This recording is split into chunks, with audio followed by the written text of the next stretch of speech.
Hello, everyone. Great afternoon, and welcome to Brewing Live, all new season, episode 98 for mental preparedness in the new landscape of living amidst challenges of our present time.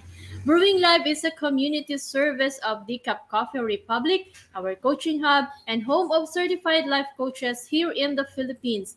In partnership with Life Coach Philippines, our heart here as game changers is to brew mental fitness in your space and help nurture holistic mental health for you and the people that matters to you. So shout out to all my fellow game changers serving in this corner of the digital space and advancing life coaching ethically and authentically.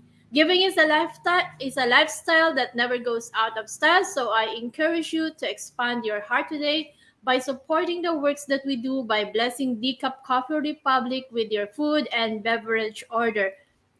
We have delicious vegan meals and fresh guyabano, mango, and lemon for easy switch to healthy eating. And we also have sausage platter, waffles, and cakes for your favorite and classic comfort food.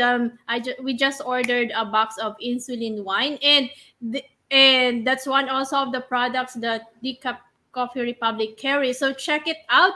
It's some Let's journey together to a diabetes safe space or safe country kasi if you check it out sa Philippines kasi it's one of the leading causes of death for some reasons because I think it's more of the fact that we are eating white rice, so white rice carries with it some sugar, and of course we love foods that are high in carbohydrates. It affects, of course, how our body responds to the level of insulin in our body, and if it's not able to produce that, that causes diabetes. So come to think of it, even in our family we have that history. So if you're journeying now, bakit pa tayo mag-aantay na tamaan ng diabetes? Let's start journeying and living in a diabetes safe country. So start your journey and check it out with Decaf Coffee Republic. And I tell you, it's not your usual wine na you can drink it, although there's a recommended shot, but even if you take it more than that shot, it's still okay. So check out our pages for the testimony of people who have been using the insulin wine. So please check our FB page, of course, for other menus of Samtus meal and refreshing drinks, or connect with Coach Rezzhel through 0917-586-1661 to bring Decaf Coffee Republic experience to your place. We are open from 9 a.m. to 7:30 p.m. for your order on pickup and delivery. For other ways to support our community works, you may now also give us some stars. So if you are watching via your mobile phone, there is now an option for you to send stars. So just click that and send us your love gift. Or you can also send a specific love gift through front transfer. Just check the caption of this video for bank info and our GCash account. If you just joined us in, welcome and thank you for being here. You may circulate the link of this video to invite your friends to watch with us. You may also tag them in the comment below and give them some shout out, encouragement, motivation, and best, just acknowledge and express gratitude. And as for me, let me give my shout out to fellow mental model collectors inside Bill Learning Society by Master Coach A. Special mention to fellow bronze badge holder like me. So hello everyone. If you are not yet a smart holder of Bill Learning e-card and you're still missing all the perks that we enjoy, today is the best time for you to take action. Connect with Coach Rezzhel through 0917-586-1661 to join the Bill Learning Society, the tent maker of Bill Learning Homes for mental fitness. You get to enjoy 5% food and beverage discount from Decaf Coffee Republic and get full access to Mental Model Masterclass by Master Coach A happening every fourth Saturday of the month, plus benefit from the 90-minute free coaching session with senior coaches from Life Coach Philippines. Save the date on October 30 at 7 p.m. for our next Mental Model Masterclass, as Master Coach A will teach about the Thought Leadership Mental Model Mastery.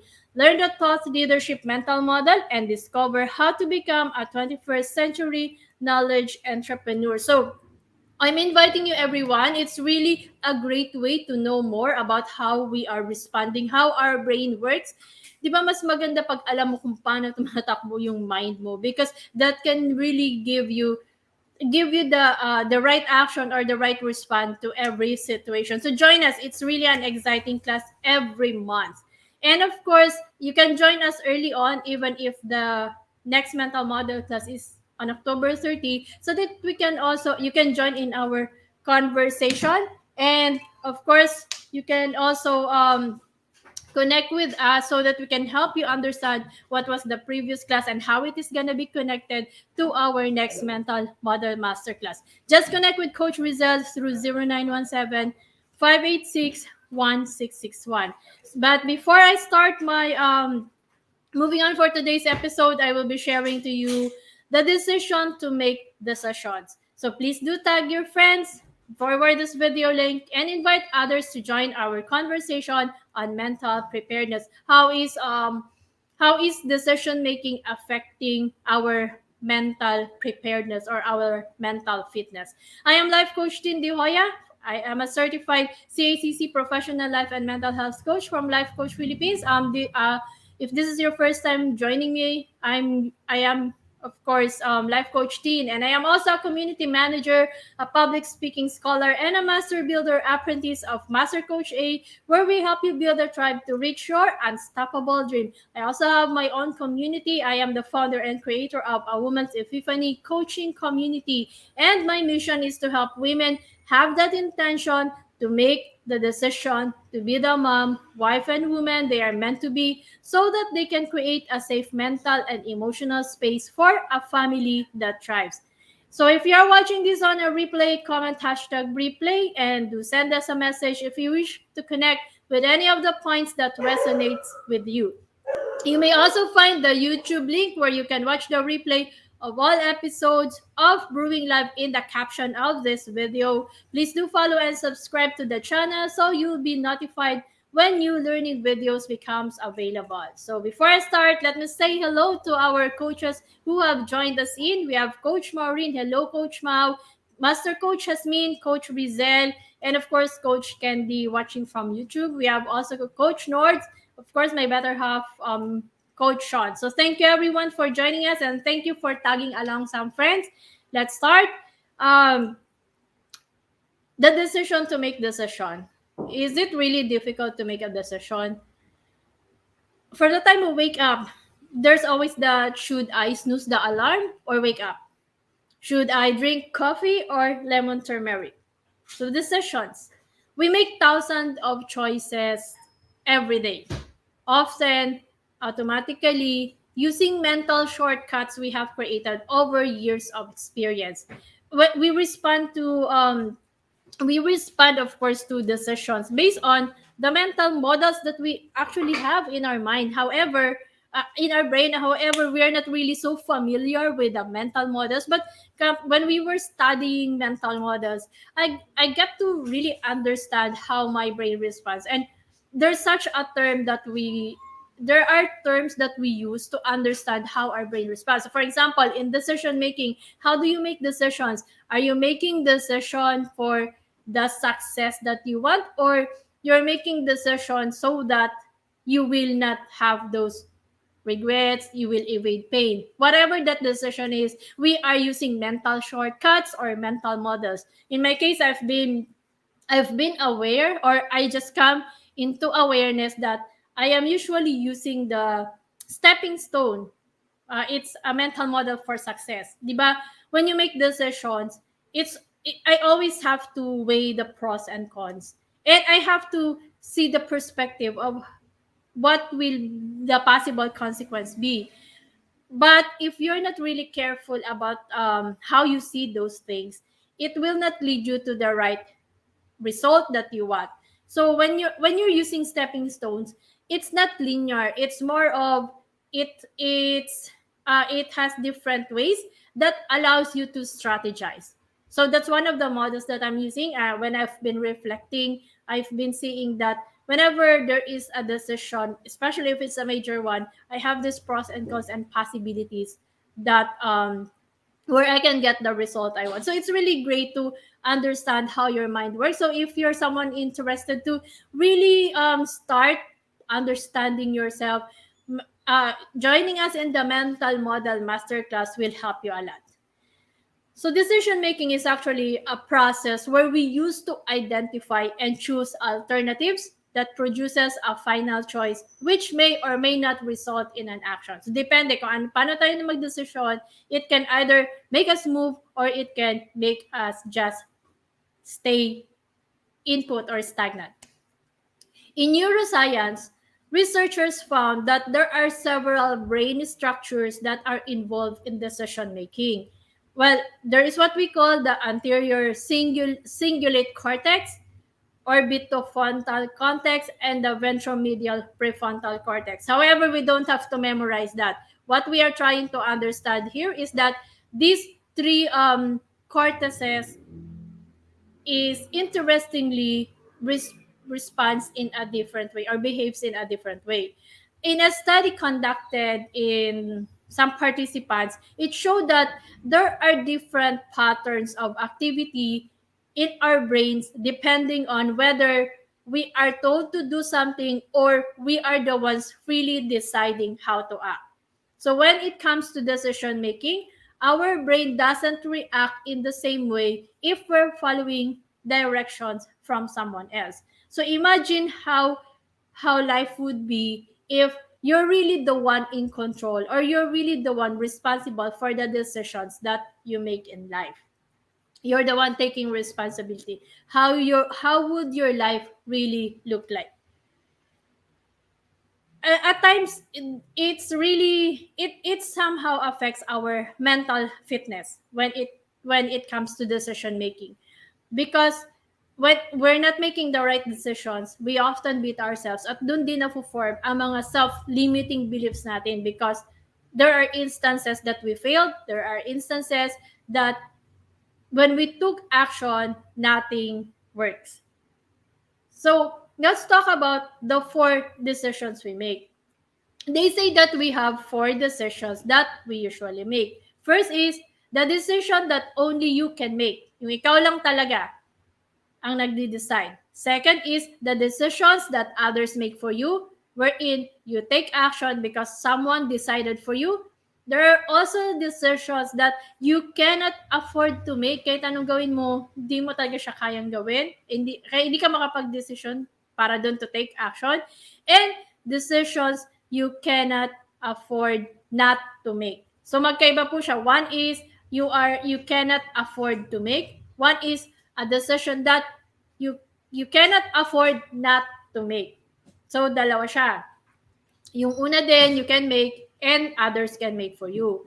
So there are certain decisions that you must make by yourself throughout the day. Things like magbabrush ka ba ng ngipin, ano ba isusuot mo. Syempre, at this time, nag-isip ka pa din kung isusuot mo, di ba? Teka lang, parang nasuot ko na to nung 2 days ago, di ba? So, since makikipag-meeting ako, marirealize kaya nila, ganun ulit yung damit ko. Parang ganun. So, decisions that you probably make alone without the need for consent. So, at times, simple decisions we make, it's easier. Tama? But there are decisions that other people can make for you. And these decisions will of course vary depending on your age, life, and circumstances. So pag bata pa, kung bata ka pa, sometimes you listen to others to help you decide, or you consider the decisions of others, or at other times, kailangan mo talagang makinig sa iba. So it will depend. However, what is significant here is that you are putting some decisions in the hands of other people for better or worse. So these people are making these decisions for you, and they are therefore controlling the direction of your life. So magka-connect po si decisions only you can make and decisions others can make for you. The questions that maybe you can ask yourself when you're trying to decide is, what is the significance of the decision you will make? And how will this decision affect your life and your circumstance? And and what decisions are you allowing other people to make for you? Is it really helping you, or you end up beating yourself because it was not the outcome you want? Or you're just finding someone to blame for that decision. The third type of decision, which is decision you cannot afford to make, well, these are actually decisions that take you off track and might actually pull you away from the goals and objectives you are wanting to achieve. Hello, Coach Marifen, Coach Glacy. Thank you so much for joining me this lunchtime. So, ayun, when you are coming into a decision na you cannot afford to make, you are getting off the track. So, what typical decisions pull you away from your desired outcomes? Paano mo na-determine yung decision na yun? And how do these decisions impact your life in a negative way? Unfortunately, we all tend to make these types of decisions for one reason or another.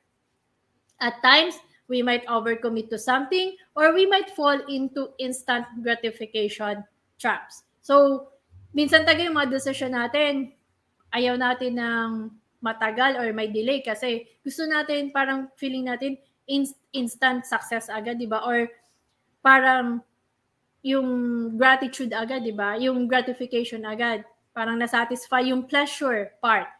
And these are all decisions that you cannot afford to make if we focus on, if we make our decisions based on this instant gratification traps, or we overcommit, this will pull us away from the areas that we should be focusing on.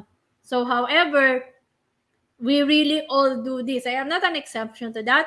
We all fall into the trap of making decisions that we simply cannot afford to make. And as a result, we become overwhelmed, miserable, or unhappy in the long run because we are not living in accordance with our highest priorities and values. So, dun siya tumatama. Pag nagde-decide tayo out of instant gratification, or we try to overcommit, we over-deliver, that causes us to at times feel overwhelmed. Although sabi nga ni Master, overwhelmed is room for growth. Kaya lang, mas na-acknowledge ng brain natin na negative siya. And we are not living, so that means we are letting go of our priorities and values. On the flip side, there are decisions that we cannot afford not to make. May mga decision talagang kailangan gawin. For instance, there's a loved one needs help. So, that is a decision that you have to make. Kasi, like, sa family may nangyari, hindi naman pa hindi ka tutulong, di ba? So, it's a decision that you really cannot afford not to make. It doesn't really matter what other priorities we have all the time, but helping our loved one is aligned with some of our highest values, and it therefore becomes a major priority. So, yun yung 4 kinds of decisions that people usually make. So, take a look. When you are making the decision, what style are you usually using? Being aware of your decision-making style doesn't mean it's easy to shape them. It can help to use, but it helps if we have rules and frameworks. I'll give you one framework that is often used in decision-making. It's called the DECIDE framework. So what does DECIDE means? First is define the problem.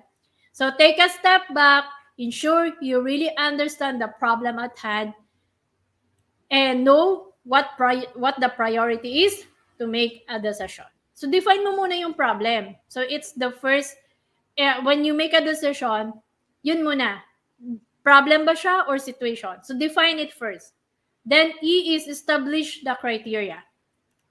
If you're about, for example, if you're about to purchase something, what is the criteria of you making that decision to purchase the thing? Is it usually the price, the after sales support, or is it easy usage? So list all the factors you want to consider before making a decision. So in life, ganun din siya. When you make a decision, ano yung criteria para piliin mo yung decision na yon? Then C is consider the alternatives. So Try to spend the right amount of time in this step. Ito yon. Minsan kasi ito yung nakakalimutan nating tingnan. Ano yung mga alternatives? Minsan on impulse tayo kasi nga, dun tayo sa instant gratification. Para tapos na, okay na to. So, yun yung nagiging cause minsan kung bakit at times we're not happy with the result that we have because the decision we made was made on the impulse of instant gratification. So, spend time considering all your alternatives. But of course, take note also kasi pag you spend too much time here, pwede ka ding mag-overthink and magkaroon ka ng analysis paralysis. If you watch the the video of Master Coach Rezzhel where she discussed about analysis paralysis, you will get a lot of ideas there. So just make sure that you have enough research to have a few solid alternatives. Huwag ka din naman magstay ng matagal doon sa considering the alternatives. Kasi nga, yun din yung magiging end result mo. It's like you overthink and analysis paralysis na. Then, I is identify the best alternative. Weight the list of criteria you have created in the second step and rate each of the alternatives. So, take a look. Pag ito ba yung ginawa ko, ano yung impact nito sa akin? Pag itong alternative na to, ano yung impact? Which one is higher? Which one will give me more? Will give me more result based on the life or choices that I want. So, that will help you identify it. And then D is, kasi decide yung framework natin, so nasa D na tayo, develop and implement a plan of action. So, that's the next D. So, time to act on that decision. Hindi pwedeng walang gagawin. Kasi pag wala tayong ginawa, hindi ka pa din, it's still a choice that you made na hindi ka magkikilos. So, take time to act on that decision, especially if you have a maximizing thinking style, yung parang, teka lang, how can I maximize my efforts? So it's important to force yourself to not go back to the previous step and move forward with the decision. Kasi nga, nadaanan na natin yung framework, di ba? So hindi pwedeng, pagdating mo dito sa decide and implement action, babalik ka ulit sa taas. Kasi walang mangyayari doon sa decision making mo.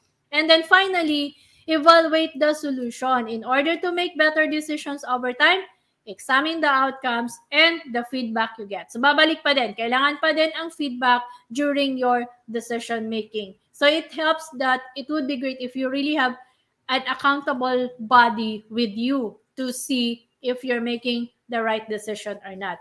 But whatever way, it's great that you have the decide framework to guide you in making decisions, especially if the decision will greatly affect or impact your life.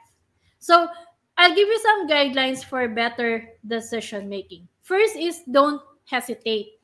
When you make decision, it's important to put your 100% effort behind that decision. So, do not hesitate.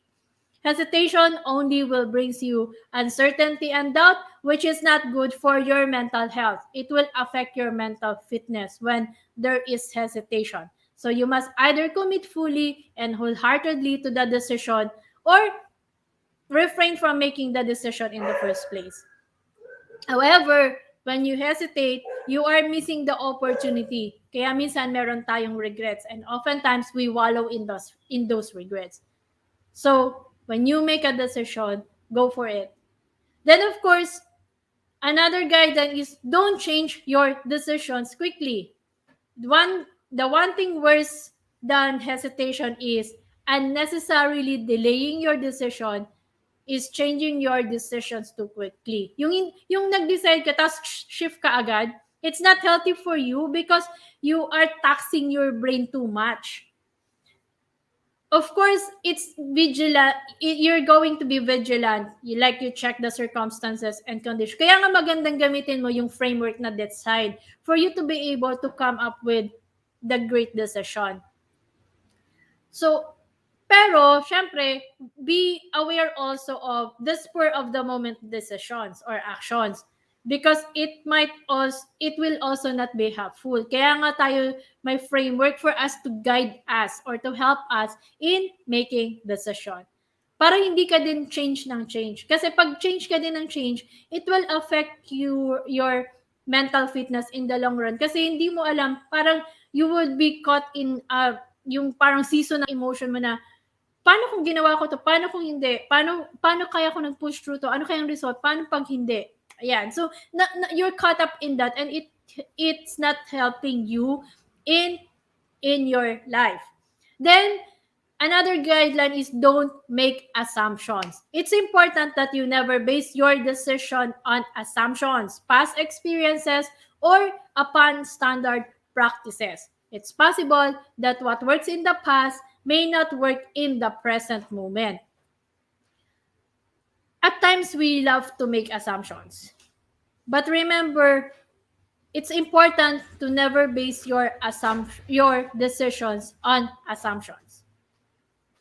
Because time changes, the environment changes, or the people around you changes. At times, the decisions that you make will impact the lives around you, not just your life.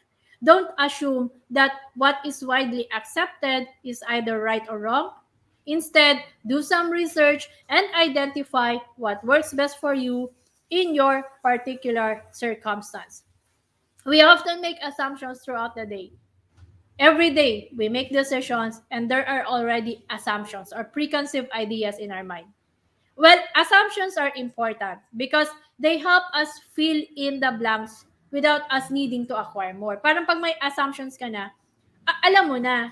However, assumptions can be very misleading when it comes to making important life decisions. You might, for instance, assume one thing, pero yung result pala, you have to take certain course of action, pero hindi mo ginawa yung process. Kaya hindi tama yung naging result. Kasi depende sa decision na gagawin mo, there are some decision that needs a process. So take note of the assumptions that you have. It's not gonna be healthy when you are making decisions. Another is avoid habitual traps. Kaya sinabi ko kanina yung perfectionism and instant gratification. Because when you live your life as a perfectionist, you absorb yourself in making many small and insignificant decisions. Kasi gusto mo nasa control mo siya eh. Kailangan perfect sa paningin mo. Sabi nga namin sa Coach A Coaching Club, vacation from perfection. Doon to nag-umpisa. Pero as humans, kung ano na yung nakasanayan natin, especially when you are growing up na perfectionist, ang hirap bitawan nung habit na yon. But it's really not gonna be helpful for you because when you're a perfectionist, you tend to control. And pag hindi mo nako-control kung ano yung gusto mong outcome, tatama siya sa'yo. So at times you avoid making decisions at all costs. Kaya ka nagkakaroon ng analysis paralysis. Pero it often results na you regret later on. And if you fell into the trap of perfectionism and instant gratification, it might lead to your stagnation and will certainly not help you get the results you are after. So instead, focus more on doing things to a good enough level. When things are good enough, just move on until you reach the certain level that you want. Above all, it's important not to allow the small and insignificant decisions to interfere with the most important decision in your life. When it comes to instant gratification, it will also prevent you from following through with the important decisions you want to make. Kasi nandun ka nakafocus sa pleasure. The pleasure trap that diverts your attention away from doing the important and somewhat uncomfortable things. Madalas din tayo dito. Ayaw natin yung discomfort. At times, we think we're on track, but actually, our attention is diverted for a moment and we lose the momentum we've created kasi feeling mo, okay na, eto na yon. Kasi nandun tayo sa instant gratification. And of course, rephrase your questions. When at times you make decisions, you feel you're stuck and you're unable to make up your mind about something, then try to rephrase the questions you ask yourself. This will actually help encourage you to think differently about your life and circumstance. so that you can gain the clarity of what this, and better yet, it's good if you can talk with someone or connect with a life coach to help you out. Kasi meron tayong mga blind spots. And then once you have, and once when you're making a decision, you also have to take full responsibility. No matter what happens, you must always commit to yourself, your decision, and take responsibility for your action. There's no such thing as excuses and blame game. Because when you decided, you have to battle it head on or face it head on. And then focus on what's right.